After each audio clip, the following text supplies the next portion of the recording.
Let's talk about this. Frank DeAngelis, he was the principal of Columbine High School when a mass shooting occurred there back in 1999. Joining me now, also Fred Guttenberg. His 14-year-old daughter, Jamie, was murdered in the Parkland shooting at Marjorie Stoneman Douglas High School back in 2018. Gentlemen, thank you to you both. I just want to give you a warning. As we're having this conversation, we are awaiting the president to be speaking from Rehoboth Beach, Delaware, on the economy. And as much as I'd like to continue this conversation, if in fact he does come up, I'm going to have to cut us off. So I just don't want you to think I'm being rude, and wanted to give you a heads up as we begin this conversation. Fred, let me go to you first on this one, because of course you reacted online to the president's really powerful speech yesterday evening. And I want to read for folks your tweet last night. You said this: he made his plan clear. Now it is up to 10 members of the GOP to decide if they will not. If they don't, as President Biden made clear, this will be the voting issue of our time. What is your message to the members of the Republican Party, especially the 10 votes that could possibly move gun legislation in this country? Listen, I'll start with this. Mitch McConnell, it's time for you to use the word gun. And until you do, I have no faith in your 10 members.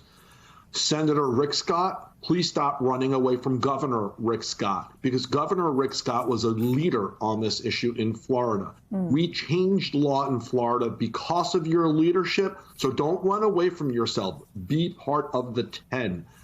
The truth is, I have no faith in the ability of 10 members to come along. I am certain the 2 senators from Florida won't, in spite of Parkland and Pulse. And so while I am appreciative of what the Democrats are doing because they want to save lives in America, I don't see the path for 10. It's good that it's happening. I don't see it, but I am hopeful beyond measure that I am wrong. I want to be wrong. However, if I'm not, this will be the voting issue of our time. We will fire enough of you to get this done. The truth is, we only need 2 more senators, 2, because that's what you need to break the filibuster. We will get this done if they don't now. Frank, let's talk about your experience as a principal that faced this type of tragedy. I tried to speak with the principal of Uvalde when I was down there, and of course she was incredibly distraught and not wanting to kind of lend her voice, which I was very understanding of at the time. But what is it like when these children are like your kids? These teachers are people that not only work for you, but they are your friends. What is it like to face a reality like the Uvalde principal is facing now?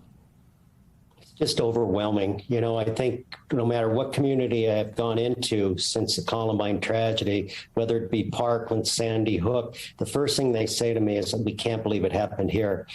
And I know even 23 plus years ago when it happened at Columbine, I said, I cannot believe it. And we were in a state of denial and just so overwhelmed. And one of the biggest things for me was just the survivor's guilt. You know, those kids walked into my school at 7 a.m. and they never returned home along with Mr. Sanders. And so you live with that for such a long period of time, something as an educator you're never prepared for. And, you know, that recovery piece. And unfortunately, I made a comment right after Columbine that I just joined a club in which no one wants to be a member. And unfortunately, that membership continues to grow.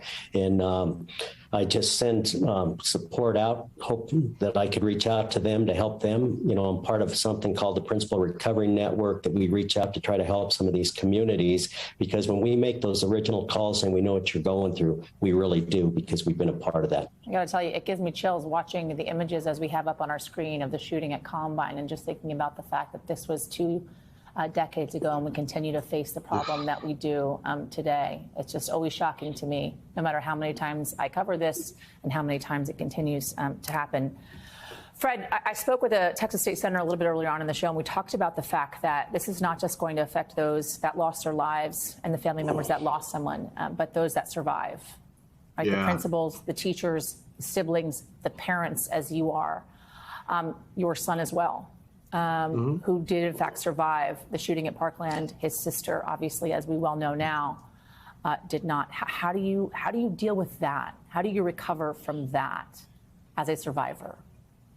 Listen, and I thank you for the question, because when we talk about gun violence, it isn't only about those who were killed and that we bury. It's all the collateral damage.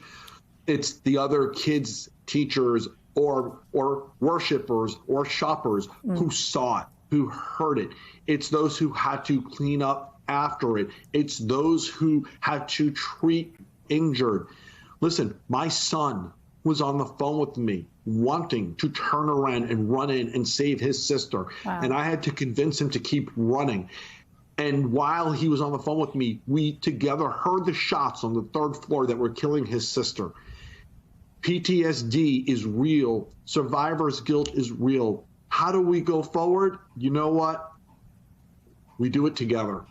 And we do it with love and support of those closest to us, but our community. And we do go forward because we survived. And we have that need to be there for one another. But your question is so important because when we talk about gun violence, we do have to talk about the bigger, far bigger issue of all others who were impacted and affected, and make sure that we are prepared with resources for all of those people, whether it's mental health resources, right, or even, I've talked a lot about this, just the issue of food in a community after an environment, after something like this happens. It's not short term, it's long term. Frank, quickly to you, I know that every year on April 20th, you call both those that were injured in Columbine 2 decades ago, along with the families that lost loved ones. What has the last 20 years been like for them? What has it been like? It's been tough. And I can remember one of the most difficult things I had to do on April 20th is when I went down to the elementary school, which was our reunification center. And I was informed as there were fewer families and parents in that room that I had to tell them there was a good chance that their loved ones died in the school that day. And that was something I'll never forget. And just finding the words, because I could not say, I know what you're feeling, because I did not lose a child. And one of the most difficult things is I told them that I would continue to be there with them the entire way. I went to visit all of the families on that weekend.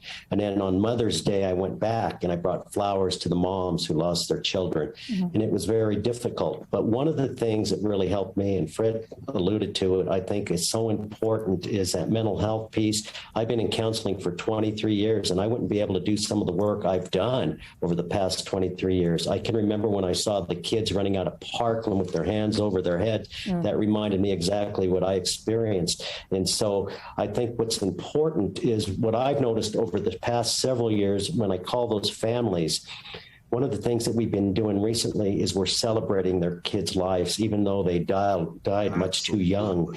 We are celebrating their life. And that was really a turning point for our community, because up until that particular period of time, all we knew is those were the kids who died in our school. And when we started talking about their lives and celebrating their lives, that really helped us heal. And something I just want to share is they're all of our kids. It's not whether they're in Florida, whether they're in Texas, whether they're in Colorado, they're all of our kids. And we have to stand up and just say enough's enough, because these senseless deaths need to stop. Enough is enough. I am so thankful we were able to get through this conversation. I guess we should thank President Biden from afar for not beginning his press conference from Rehoboth. And I'm thankful for you guys for building up the community around you and getting the good work done. Appreciate it. Frank DeAngelis and Fred Guttenberg, thank you.